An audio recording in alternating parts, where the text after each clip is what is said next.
అందరికీ నమస్కారం. Welcome to icon politics. నమస్కారం కృష్ణకుమార్ గారు. నమస్కారం అండి. మేడం, దువ్వాడ శ్రీనివాస్ గారు నిన్న వైసీపీ లోకల్ మీటింగ్లో మాట్లాడుతూ, అంటే ఆ కాన్స్టిట్యున్సీ ఉమ్, మీటింగ్లో మాట్లాడుతూ ఆయన చెప్పారు, వీళ్ళందరూ ఎవరైతే ఉన్నారో వాలంటీర్లు అంతా ఉన్నారో అందరూ రాజీనామా చేయాలి. రాజీనామా చేసిన తర్వాత వైసీపీకి కండువా కప్పుకొని జనాల్లోకి వెళ్ళాలి. ఎందుకంటే వీళ్ళు 50 ఇళ్ళ గురించి వీళ్ళకి బాగా తెలుసు కాబట్టి, వాళ్ళ స్థితిగతులు ఏంటన్నీ తెలుసు కాబట్టి వాళ్ళు చెప్తే జనాలు వింటారు. ఖచ్చితంగా వాళ్ళు వైసీపీ కండువా వేసుకుని వెళ్ళాలని చెప్పేసి చెప్పారు. వార్నింగ్ ఇచ్చారు, సీరియస్ వార్నింగ్ ఇచ్చారు. లేని వాళ్ళు జూన్ 5వ తేదీ ఉండరు అని చెప్పారు అన్నమాట. పదవిలో ఉండరు, లేకపోతే మరి ఇంకేమంటో తెలియదు. మరి చాలా సీరియస్గా చెప్పారు. ఎలా చూడాలంటారు ఇది థ్రెటనింగే కదా ఇది ఎలా చూడాలంటారు? మీ విశ్లేషణ చెప్పండి మేడం. ఇది ఒక రకంగా ఈ వీడియో గనక ఎన్నికల కమిషన్ దగ్గరికి చేరింది అనుకోండి, ఆ, అది చాలా సీరియస్ మ్యాటర్. నిజానికి వాళ్ళు చెప్పారు సి విజిల్ అని ఒకటి ఉంది, దానికి మీరు పంపండి, ఏమున్నా సరే అభ్యంతరాలు, ఇట్లా అభ్యంతరకరమైన ఏమున్నా సరే మీరు పంపండి అని చెప్పారు. మరి పంపండి అని చెప్పిన తర్వాత వాళ్ళ దగ్గర చేరినా కానీ వాళ్ళు దీని మీద చర్యలు తీసుకుంటారనే నమ్మకం లేదు. ఇప్పుడు అసలు విషయానికి వస్తే, ఈ వాలంటీర్ వ్యవస్థ పెట్టినప్పటి నుంచి కూడా వాళ్ళ సొంత ప్రయోజనాలకే పెట్టారు. కానీ డబ్బులు మట్టుకు ప్రభుత్వ ఖజానా నుంచి వాళ్ళకి జీతాలు ఇప్పించారు అనేది, అంటే వాళ్ళ కార్యకర్తల్ని ప్రభుత్వ ప్రభుత్వ ఖజానా అంటే ఎక్కడిది? ప్రజల డబ్బులతోటి వాళ్ళ కార్యకర్తలకు జీతాలు ఇప్పించుకుంటూ అరాచకాలు చేయడమే వాళ్ళ పనిలాగా పెట్టుకున్నారు. ఇప్పుడు ఈ వాలంటీర్లు ఎన్ని అరాచకాలు చేశారో తెలుసు. 50 ఏళ్లకు ఒక మనిషిని పెట్టి, ఒక గూఢచారి లాగా పెట్టి, ఒక గూఢచారి వ్యవస్థని ఏర్పాటు చేస్తున్నాడు జగన్మోహన్ రెడ్డి. దీన్ని ఆ మధ్యలో మధ్యలో ఎవరైనా ఖండించినా గాని వాళ్ళకి బీజేపీ అండుంది కాబట్టి ఏమీ చేయలేకపోయారు.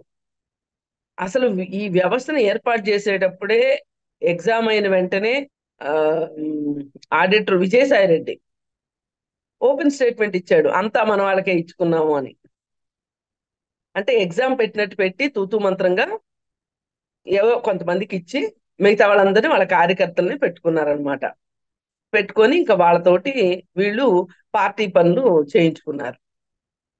ఇది కరెక్ట్, ఇది ఖచ్చితంగా ఎవరైనా సరే ప్రజాస్వామ్య వ్యవస్థలో ఖండించాల్సిన విషయం. ఇప్పుడు ఎన్నికలు అంటే యుద్ధం. ఈ యుద్ధంలో నా దగ్గర మాత్రమే కత్తులుంటాయి, నా దగ్గర మాత్రమే ఆయుధాలు ఉంటాయి, నా దగ్గర మాత్రమే గన్నులు ఉంటాయి, మీరు మటుకు నిరాయుధులుగా రండి యుద్ధానికి, నేనే గెలుస్తాను, మీరు ఎలాగో ఓడిపోతారు అనేలాగా ఉండటం అనేది, ఇది ఏ ఒక రకంగా పాత రాజుల కాలంకి వెళ్ళి చూస్తే కూడా అది కరెక్ట్ అయిన విధానం కాదు. నిరాయుధుడైన శత్రువు మీద యుద్ధం చేయమని ఏ పురాణాల్లో కూడా చెప్పలేదు, ఎక్కడా చెప్పలేదు. కానీ ఆ విచిత్రం అంతా ఆంధ్రప్రదేశ్ లోనే జరుగుతుంది ఇప్పుడు. వీళ్ళు ఈ ఈ వాలంటీర్లని ఈ ఆ, ఆ, వచ్చే నెల అంటే మే 31 అయిపోతుంది వాళ్ళకి. అయిపోయిన తర్వాత నేను రాగానే మీకు, అంటే జూన్ 5వ తారీఖు నేను ప్రభుత్వం ఏర్పాటు చేసి రాగానే మళ్ళీ మిమ్మల్ని విధుల్లోకి తీసుకుంటాను అనేది జగన్మోహన్ రెడ్డి వాళ్ళకి చెప్తున్న విషయం. అసలు నిజంగా వాలంటీర్ల మీదే అంత ప్రేమ ఉంటే గనక అసలు తన అధికారంలో ఉండగా కూడా ఒక జీవో ఇష్యూ చేయొచ్చు, వచ్చే ప్రభుత్వం కూడా వీళ్ళని కొనసాగించాలి అని, వాళ్ళ వాళ్ళ అది ఉద్యోగం కొనసాగించాలి అని చెప్పి జీవో జారీ చేయొచ్చు. కానీ ఎందుకు చేయలేదంటే, జీవో గనక జారీ అయింది అనుకోండి, వాళ్ళు పనులు చేయరు కదా, జగన్ రెడ్డి పనులు చేయరు కదా, వాళ్ళు వైసీపీ పార్టీకి పని చేయరు కదా. అందుకోసమని ఏం చేశాడు, వాళ్ళ పదవీ కాలం అయిపోతుందని తెలిసి కూడా వీళ్ళు చచ్చినట్టు జూన్ 5వ తారీఖున తను మళ్ళీ ఉద్యోగం ఇవ్వాలి అంటే గనక తను చెప్పినట్టు వినాలి అని చెప్పి వాళ్ళని, అంటే పచ్చిగడ్డి కట్టి గుర్రాన్ని పరిగెట్టిస్తారు చూడండి, ఆ విధంగా చేశారు. మరి మధ్యలో కూడా చాలా విమర్శలు వచ్చినాయి వీళ్ళ పైన, వాలంటీర్ల పైన. ఏంటి, ఇంటికి తీసుకెళ్లి పెన్షన్లు ఇవ్వటం వల్ల వీళ్ళు వాళ్ళని ఓటర్లని ప్రభావితం చేసే ప్రమాదం ఉంది అని చెప్పి తెలుగుదేశం వాళ్ళు మాట్లాడారు.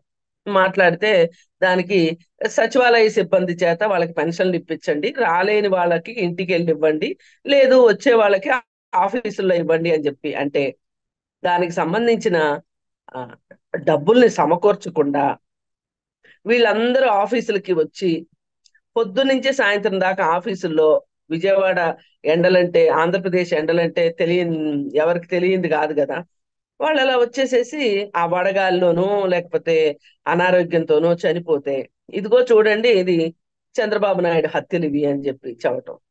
ఇట్లా ఏ రకంగా చేసినా తనకి అనుకూలంగా మలుచుకునే విద్య జగన్ రెడ్డికి పుట్టుకతో వచ్చిన, అంటే వెనతో పెట్టిన విద్య అంటారు కదా, అలా అయిపోయాడు. ఇప్పుడు ఇక ఫైనల్ కి వచ్చేసేసింది. ఎలక్షన్ కమిషన్ కూడా ఏమీ మనకి పెద్ద చెప్పుకోదగ్గ చివాట్లు గాని ఏమీ పెట్టట్లేదు అని ఒక ధైర్యం వచ్చేసింది వాళ్ళకి. ఆ ధైర్యంతో వాళ్ళు ఏం చేస్తున్నారు అంటే, ఇక పట్ట పగ్గాలు లేకోకుండా వాళ్ళు ఇక వాళ్ళ ఇష్ట రీతిని చేసుకుంటా వస్తున్నారు. ఏంటి, మీరు అందరూ అంటే ఎలక్షన్ కమిషన్ ఏమన్నది అంటే, విధుల్లో వాలంటీర్లు ఎవరైతే ఉన్నారో వీళ్ళు ఎలక్షన్ ప్రచారానికి కానీ జగన్ రెడ్డికి కానీ ఉపయోగపడటం కరెక్ట్ కాదు, మీరు అలాంటి కార్యకలాపాలకి మీరు వెళ్ళటానికి వీల్లేదు, ఒకవేళ ఎవరన్నా వెళ్ళినట్టు తెలిస్తే గనక సివిజిల్కి కంప్లైంట్ చేయండి అని చెప్పి చెప్పారు. చెప్తే అందుకని ఏం చేశాడు జగన్ రెడ్డి, అందరూ రాజీనామాలు చేసేయండి అన్నాడు. రాజీనామా చేసిన వాళ్ళు కూడా ఈ కార్యకలాపాల్లో ఉండటానికి వీల్లేదు అని అన్నందుకు గాను దానికి ఇంకొక మంత్రం, ఇలా ఏది ఏమైనప్పటికీ ఏ రకంగా అయినా సరే తనకి అనుకూలంగా చేసుకోవటానికే జగన్ రెడ్డి ముందుకెళ్తున్నాడు. మరి ఇవన్నీ కూడా బీజేపీ పార్టీకి తెలియదని కాదు, ఎన్నికల కమిషన్కి తెలియదని కాదు, తెలిసినా గాని జగన్ రెడ్డికి సపోర్ట్ చేయడానికే బీజేపీ ఉంది. మనం రోజు మొత్తుకుని మాట్లాడేది ఇదే. ఒక పక్క పొత్తులో ఉండి ఒక పక్కన జగన్ రెడ్డికి సహాయ సహకారాలు అందించటము అనేది, పొత్తులో ఉన్న వాళ్ళకు కూడా అన్యాయం చేసి మరి, అంటే పవన్ కళ్యాణ్ గ్లాస్ గుర్తుంది, ఆ అది ఇప్పుడు ఆంధ్రప్రదేశ్ మొత్తం మాట్లాడుకునే ఏకైక టాపిక్ ఏంటి అంటే గ్లాస్ గుర్తే. అసలు బీజేపీ ఇట్లా ఎట్లా చేసింది,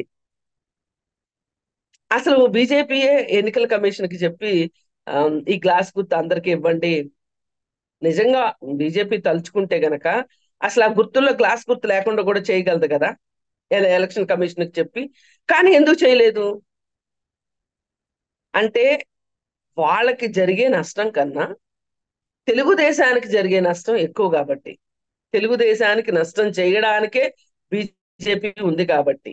అంటే దీన్ని బట్టి మనకు తేలింది ఏంటి అంటే, వాళ్ళు జగన్ రెడ్డితోనే ఉన్నారు బీజేపీ వాళ్ళు. కానీ ఇదంతా ఈ ఈ ఏమంటారు, ఈ కూటమి ఇవన్నీ కూడా పైన మాటలే, కానీ మనసంతా మటుకు జగన్ రెడ్డి ఉన్నాడు మోడీకి అనేది మనకి క్లారిటీ వచ్చేస్తుంది. ఇక ఇప్పుడు నిన్న జరిగిన వైజాగ్ మీటింగ్ చూసుకుంటే ఇంకా మనకి పూర్తిగా అసలు ఇక వాళ్ళు బట్టబయలైపోయింది వాళ్ళ వ్యవహారం. మరి ఈ వీడియో వెళ్ళదంటారా, ఎక్కడికి, ఎలక్షన్ కమిషన్ దగ్గరికి వెళ్ళదంటారా? ఇది ఒక రకంగా ఆ వ్యవస్థల్ని చేతిలో పెట్టుకున్నట్లు కాదు? మరి దీన్ని దీన్ని ఖండించాలి కదా ఎవరైనా సరే. మరి ఎవరు ఎవరు ఖండిస్తారు ఇవాళ? అసలు ఎంత ధీమాగా చెప్తున్నాడు, అతని ధీమా చూస్తుంటే మీరు కండువాలు వేసుకుని పనిచేయాల్సిందే. ఎవరైతే రాజీనామా చేయలేదో ఆ రాజీనామా చేయని వాళ్ళందరూ కూడా రేపొద్దున 5వ తారీఖున వాళ్ళు విధుల్లో ఉండరు, వాళ్ళకి ఉద్యోగం ఇవ్వము, మీరు రాజీనామా చేసి తక్షణం మీరు కండువా వేసుకొని తిరగాల్సిందే జనాల్లో. మరి ఈ రాజీనామా చేసే విషయంలో కూడా ఒక చిన్న కొసమెరుపు ఏంటి అంటే, ఆ, ఇలా రాజీనామా చేసేసి మరి వీళ్ళకి ఆ 50 కుటుంబాల్లో పలుకుబడి ఉంటది కాబట్టి వీళ్ళు ఇంక వైసీపీ కార్యకర్తల్లాగా లాగా మెసలే ప్రమాదం ఉంది అని చెప్పి ఎలక్షన్ కమిషన్ అడిగితే, కోర్టుకి వెళ్తే కోర్టు ఏమన్నదంటే వాళ్ళ రాజీనామాలను అంగీకరించకండి, ప్లస్ ఎంతమంది ఇలా రాజీనామా చేశారు అనే లిస్టు నాకు కావాలి అని చెప్పి అడిగింది. మరి ఆ కేసు ఏమైందో ఇంతవరకు తెలియదు. అంటే వాళ్ళకి అనుకూలమైన విషయాల్ని తొక్కిపెట్టి పెద్ద ఉపయోగం లేని విషయాల్లో చర్యలు తీసుకున్నట్లుగా ప్రపంచానికి చూపిస్తున్నారు. ఇది జరుగుతున్నది. ఆయన క్లియర్ గా చెప్తున్నాడు, మీరు రాజీనామా చెయ్యండి. రాజీనామా చేశారు కాబట్టి ఇంకా వాళ్ళు ఏం చేసినా పర్వాలేదు అనే లెక్క ఉంటది అని వాళ్ళు ఆలోచిస్తున్నారు. అంటే వాళ్ళు చాలా చాలా చాలా చాలా ముందు చూపుతోటి ఏమైనా సరే ఎలక్షన్ లో గెలవాలి, మనకి మోడీ అండ ఉంది అనే ఒక ధీమాతో వాళ్ళు వెళ్తున్నారు. ఆ ధీమాతో వస్తున్న మాటలు తప్పితే వేరే ఏమీ కాదు. ఎంత రవిడీలాగా మాట్లాడుతున్నాడు అతను. మీరు రాజీనామా చేయాల్సిందే, రాజీనామా చెయ్యని వాళ్ళ సంగతి చూసుకుంటాం, వాళ్ళ సంగతి చూస్తాం. అసలు ఆ ఆ ఆ మాటలు అవి చూస్తే నిజంగా అండి, యువత వాళ్ళ గురించి పాపం మనం చెప్పుకోకపోతే పాపం అవుతుంది. బీటెక్లు చదివిన వాళ్ళు ఉన్నారు, లా చదివిన వాళ్ళు ఉన్నారు, పోస్ట్ గ్రాడ్యుయేషన్లు చేసిన వాళ్ళు ఉన్నారు, ఇలా రకరకాల ఆ ఉద్యోగాలు చేసిన వాళ్ళు ఉన్నారు. చదువుకున్న వాళ్ళు ఇదేదో పర్మనెంట్ ఉద్యోగం అవుతుంది అని చెప్పి ఈ ఈ ఈ ఈ ఉద్యోగాన్ని 5,000 రూపాయలకు ఒప్పుకుని వాళ్ళు తర్వాత ఏదో వాళ్ళకి కొంచెం పెంచారనుకోండి, ఏదైనా కానీ అసలు ఇవాళ ఒక చిన్నపిల్లాడు బతకటానికి కూడా 5,000, 6,000, 7,000 సరిపోవట్లేదు. అట్లాంటిది ఈ చదువుకున్న యువత అంటే దాదాపు 27 ఏళ్ళు, 30 ఏళ్ళు, 32 ఏళ్ళు ఇట్లా ఉంటారు కదా. ఆ వయసు వాళ్ళకి ఎంతో కొంత కుటుంబ బాధ్యతలు కూడా ఉంటాయి. ఎలా సరిపోతాయి ఆ డబ్బులతోటి? ఒక కట్టు బానిసలను తీసుకొచ్చినట్లు మనం ఎప్పుడో 7 తరాలు పుస్తకంలో చదువుకున్నాము. సౌత్ ఆఫ్రికా నుంచి నీగ్రోలను తీసుకొని వచ్చి బానిసత్వం చేయించుకున్నది విన్నాం గాని, ఇక్కడ ఈ ఈ కాలంలో 21వ శతాబ్దంలో ఆంధ్రప్రదేశ్ లో ఈ ఆమ్, బానిస వ్యవస్థని ప్రవేశపెట్టిన జగన్ రెడ్డికి మట్టుకు అసలు అతని తెలివితేటలకి మనము ఉమ్, మెచ్చుకోవాలని అనను గాని, అతని స్ట్రాటజీకి మనం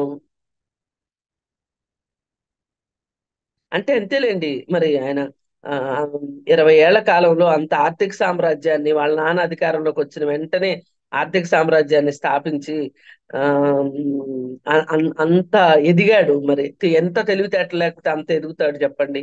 సరే, ఏది ఏమైనా ఈ వాలంటీర్ లో రాజీనామా చేయడానికి వీల్లేదు. వాళ్ళు వాళ్ళ జగన్మోహన్ రెడ్డి పార్టీ కార్యకలాపాల్లో పాల్గొనడానికి వీల్లేదని చెప్పి ఈ ఎన్నికల కమిషను ఖచ్చితంగా కళ్ళు తెరిచి నిష్పక్షపాతంగా వ్యవహరించాలని కోరుకున్నాం. ధన్యవాదాలు మేడం. మీరు చెప్పినట్టు మరి సివిజిల్ అనేది ఒకటి ఉంది. అది ఉందో లేదో మరి అంటే అలాంటి వాటికి కంప్లైంట్ చేస్తే పట్టించుకుంటారో లేదో కూడా తెలియదు. మరి ఇంకా ఆ దేవుడే చూసుకోవాలి. పైగా వీళ్ళకి పెద్దన్న ఉన్నాడు, మోడీ లాంటి వాళ్ళు. సో ఇబ్బంది లేకుండా జగన్మోహన్ రెడ్డి గారిని కాపాడుతూ ఉంటారు. పొత్తు అనేది ఊరికే పేరుకే కానీ మొత్తం అంతా సపోర్ట్ చేసేదంతా ఇలాంటి వాళ్ళకి.